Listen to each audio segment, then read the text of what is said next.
आम राज्य रे शिक्षित युवकंकर प्रथम पसंद पलटि चाष कार्य। चाकरी पछरे न पड़ी युवपीढ़ी बाछुंट स्वावलंबितार पथ। आम राज्य सरकारक उन्नतिमूलक योजना और कृषि विभागर सहयोगिता मनोभाव युवकंको कृषि क्षेत्र प्रति आकृष्ट करुछि। शिक्षित होई कृषि क्षेत्र को निजर जीविका भावरे गढ़िथिबा जड़े व्यक्ति हेले अनुगुल जिला पद्मवतीपुर पंचायत एकडाल गाँवर प्रमोद प्रधान। शिक्षागत योग्यता मेकानिकल आईटीआई रे कृतकार्य। दिने पाठ पढ़ी से वैषयिक वृत्ति को बाछिथिले, हेले तांकर चाष प्रेम आज तांकर जीवन और जीविका को संपूर्ण बदलाई देइछि। चाकरी करी से जहा करि पारि नथन्ते चाष करी आज सेतिके सफल होइछन्ति। प्रमोदंक बापा मध्य पूर्वरु चाष करुथिले, एणु 2006 मसीहारे प्रमोद आईटीआई पास करिबा परे चाकरी न खोजी बापांको अनुसरण करिथिले। हेले बापांक परी पारंपरिक चाष न करी से किछि नुआ करिबाकू स्वप्न देखिथिले। एभली परिस्थिति रे से समन्वित चाष रे हेउथिबा लाभ संपर्क रे जानिबाकू पाइथिले। परे मुख्यमंत्री कृषि उद्योग योजनार सहायता रे आरंभ कले समन्वित चाष। मु जने माछ छेली कुकुड़ा धान विभिन्न प्रकार चाषी 120 छेली रखिछि। सेथरे 4-5 प्रकार छेली अछंती, सिरोही, कोटा, ब्लैक बेंगल एमती विभिन्न प्रकार अछंती।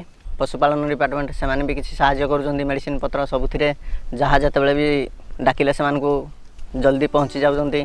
सरकारी सब्सिडी राशि रे ऋण नै 15 एकर जमी रे एक फार्म निर्माण कले। एठारे उन्नत प्रणाली रे धान चाष सहित कुकुड़ा, माछ और छेली चाष रे मनोनिवेश करथिले।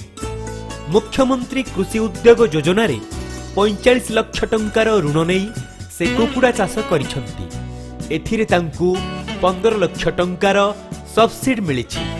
फार्म रे 10,000 कुकुड़ा रहिबार व्यवस्था करा जाइछि। ब्रॉयलर सहित बनराज और कड़कनाथ कुकुड़ा पालन करा जाइछि। 2020-21 मसीहारे प्रमोद प्रथम करी कुकुड़ा चाष करिथिले।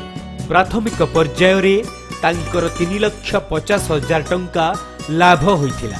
एबे द्वितीय पर्याय कुकुड़ा चाष जारी रहिछि। एथुरु मध्य लक्षाधिक टंका लाभ हेबार प्रमोद आशा रखिछन्ति।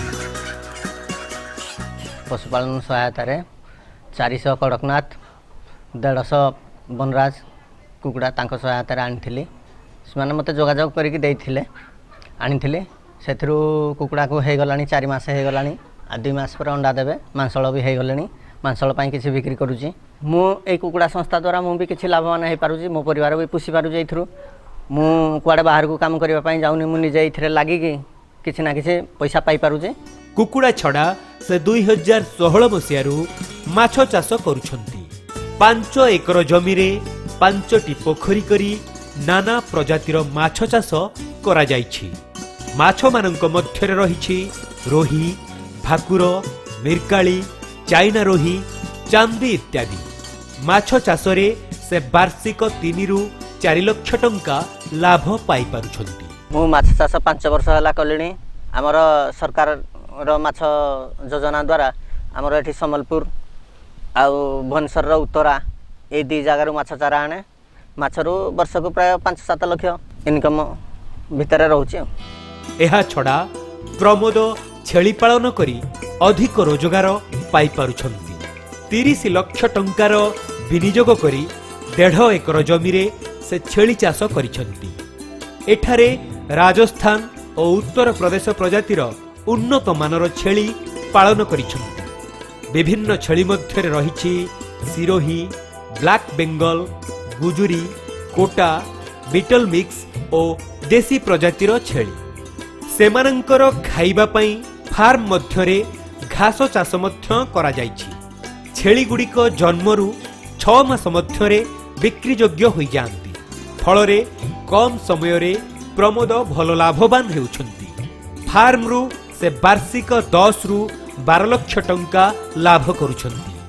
मु एई सब सहायता निमंते कृषि विभाग, प्राणी विभाग एवं ओडिशा सरकार को धन्यवाद जनाउछि। चाष प्रीति प्रमोद को आज नुआ परिचय देइछि। निजर परिश्रम, इच्छा शक्ति आउ सरकारी साहाय्य रे सुविनियोग करी से आज सफल चाषी भावे अनेक स्थान रे पुरस्कृत होइछन्ति। एहा सहित स्थानीय तथा ओडिशार चाषी भाईंक पई आदर्श पालटिछन्ति।